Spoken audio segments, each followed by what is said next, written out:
Football মহাতারকা কিংবা রেকর্ডের বরপুত্র সব বিশেষণই যেন কম লিওনেল মেসির বেলায়। ক্যারিয়ারের পড়ন্ত বিকেলেও তার পায়ের জাদুতে ঝলকে ওঠে মাঠের সবুজ গালিচা।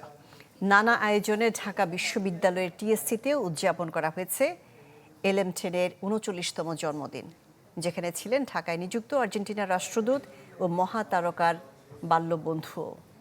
দুর্দান্ত সব ফিচার নিয়ে এলো ক্যাপ্টেন ভিক্টর বাইক। এতে রয়েছে শক্তিশালী রিচার্জেবল ব্যাটারি, ব্লুটুথ এবং exciting music. Captain Victor bike, আনন্দে বাড়ুক শৈশব। রোজারিও থেকে ঢাকা দূরত্ব ১৭,০০০ কিলোমিটারেরও বেশি। তবে মেসির জন্য দুই শহর মিলেছে এক বিন্দুতে।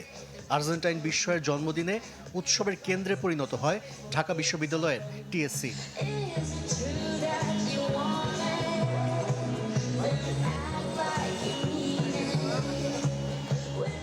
রাজু ভাস্কর্যের সামনে জড়ো হয় আর্জেন্টাইন সমর্থকরা। তাদের উৎসাহ দিতে আসেন ঢাকায় নিযুক্ত আর্জেন্টিনার রাষ্ট্রদূত। ফ্ল্যাশমব দিয়ে শুরু মহাতারকার জন্মদিন উদযাপন।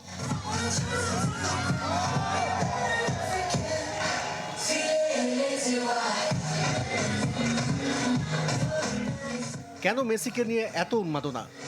প্রত্যেকটা ম্যাচে যে দুর্দান্ত গোলগুলো করছে, সেই গোলের জন্য আসলে আমরা তার কাছে কৃতজ্ঞ। আমরা আর্জেন্টাইন ফ্যানরা তার কাছে কৃতজ্ঞ, এন্ড আমরা তার জন্যই মূলত আর্জেন্টিনার ফ্যান। মেসি আমাদেরকে দেখিয়েছে যে ফুটবল কিভাবে একটা আর্ট ফর্ম হতে পারে। ও কিন্তু একটা স্ট্যাটিস্টিক্যাল ইম্পসিবিলিটি। টিএসসির বিগ স্ক্রিনে আর্জেন্টিনা ও মেসিকে নিয়ে চলে গান প্রদর্শনী। এরপর সেখানে স্প্যানিশ ভাষায় গাওয়া হয় জন্মদিনের গান। এরপর মেসির জন্মদিনের কেক কাটা হয়। আর্জেন্টিনা আর মেসির জন্য এমন পাগলামি দেখে অবাক দেশটির রাষ্ট্রদূত। More than 20 years of joy, of magic in the football fields, and we also celebrate his hard training, his never giving up, his humility, and the greatness of the best player.